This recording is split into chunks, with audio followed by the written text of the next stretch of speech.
Twin Sons is the 20th episode of Season 3, and finally brings closure for one of the longer-running characters, Maul.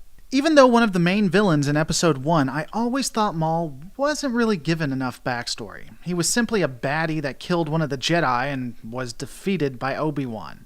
So I was interested, if not skeptical, when they brought him back in the Clone Wars series. Now I'll talk about that more when I get into that episode in my Clone Wars review, but we'll let that be for right now.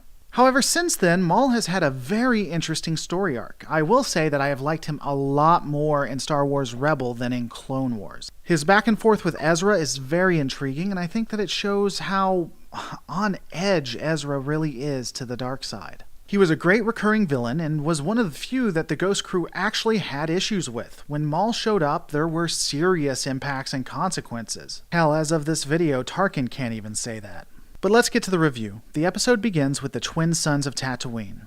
One of quite a few nice callbacks to the original trilogy. Maul has been on Tatooine searching out Ben Kenobi with little success. The searching and need to defeat Kenobi has driven him all but mad. Towards the end of the teaser, you see him holding a holocron and alluding to using Ezra to draw Kenobi out. First, while I do like Rebels, this series seems to be about as subtle as Donald Trump hitting on a woman.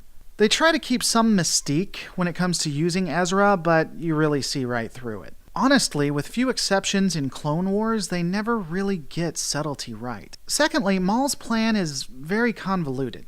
If Kenobi is drawn out to pain and suffering, Maul could just go from town to town killing people. This would certainly draw out Kenobi, especially if he got close to Mos Eisley. He's really going out of his way on this. But even if it is unnecessary, it does move the plot forward, and we see Ezra in Kanan's quarters as the holocrons have drawn him there. He determines by watching them that Obi-Wan is alive and on Tatooine. Ezra, of course, tells the Ghost Crew and wants to go to Tatooine. The crew is very skeptical and tries to talk him out of it, and makes a lot of sense. Hera pulls him aside and tells him that he just can't do it. And you know what? She's right. The rebels are preparing to attack Lothal and liberate it. If Obi-Wan was alive, why the hell wouldn't he be assisting them? Obi-Wan isn't a coward. It's not logical why he wouldn't be there. Add to that a trusted source told them that Obi-Wan was dead, and it looks like what it is. It's a trap. Of course, Ezra doesn't listen to her and promptly hijacks an A-Wing because why the hell not? Now, this is one of the parts that annoy me. Ezra never gets in trouble when he goes so far off the scales. I mean, the only time that he did get in trouble was an episode dedicated to him getting in trouble, and then it's forgotten in the next episode and every episode after that. He steals military hardware. That military hardware is going to get destroyed. Does anything happen to him? Of course it doesn't. Ezra is written as fanfic, where he gets to be the hero and all of the crew just loves him for it. But also another question. Why aren't they following him? They know where he's going, they know where his ship is, they think it's a trap. Why does he have no backup? Well, I say no backup, it would seem Chopper is on the job. And I will admit, if I'm being kind, this could be explained that Hera knew Ezra wasn't going to listen to her, so she sent Chopper to tag along with him. Now, why she wouldn't send someone who's better at combat or, I don't know, knows how to fight Maul is beyond me, but there we go, we have Chopper. After landing, the ship is attacked by Tusken Raiders. Oh, fun bit of continuity here. The weapons the Tusken Raiders are using are technically slug throwers, so they should be shooting bullets, not blaster fire. So now you have something that you can impress your friends with when you admit to them that you're watching cartoons. And over 30. After having the A-Wing destroyed, Ezra is wandering through the desert. He admits that it's a trap, but they have nowhere else to go but move forward. There are two things here. I really do enjoy the manipulation you see Maul have over Ezra, how he's pushing him, making him move forward. It's really well done and shows just how close of an apprentice Ezra really is. The second part is how cool Chopper comes off. I honestly don't like Chopper. However, in this episode, he really shows how much of a friend he is. As much of a jerk as he is, he really does care about Ezra, and when he has the chance to leave and let him die, goes with him. I mean, you even see he knows Ezra is being manipulated and that Ezra needs a friend. So ultimately, after looking like all is lost, Ezra and Chopper are saved by Obi-Wan. I will say this, I love the interaction with Obi-Wan, when he interacts with anyone in this episode. This is a stark contrast between Obi-Wan of Rebels and Obi-Wan of Clone Wars, and I'll get more into that in my Clone Wars review. But in this episode, in this series, you can see what has happened since the Clone Wars. His failures and his great duty have impacted him tremendously. When you see the hope, the brashness of Ezra telling Obi-Wan that he is going to help them defeat the Sith, how does Obi-Wan respond? You don't understand. You're the answer. The holocrons told me. They said you would be the one to help us destroy the Sith. That's the first I've heard of it.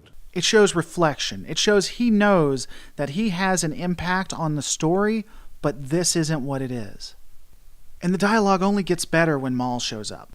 Honestly, you can really see how connected these two are, Obi-Wan and Maul. They have existed as mortal enemies for years. They know each other. They can sense each other. Maul reads Kenobi like a book on why he is on Tatooine.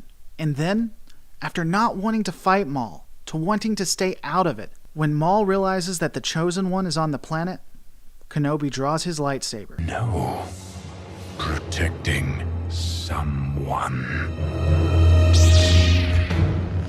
A lot of people are upset that the battle was so brief. In the behind the scenes, it's explained that more realistic fights are really quite short, especially when you consider these two have been fighting each other for years, if not decades. It also shows how much Obi-Wan has grown when he just epically destroys Maul. I can also appreciate, after dealing the death blow, how they treat each other.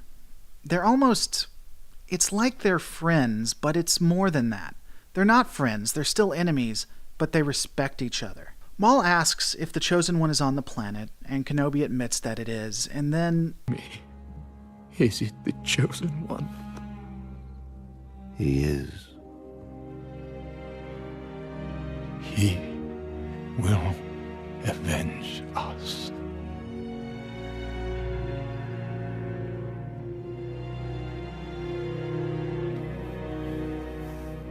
As enemies, but with a mutual respect and a mutual understanding, Maul dies. This would have been the perfect way to end the episode. It should have ended here. But of course, Ezra needs to steal the spotlight and returns to the base, and does he get in trouble? No. No, he doesn't.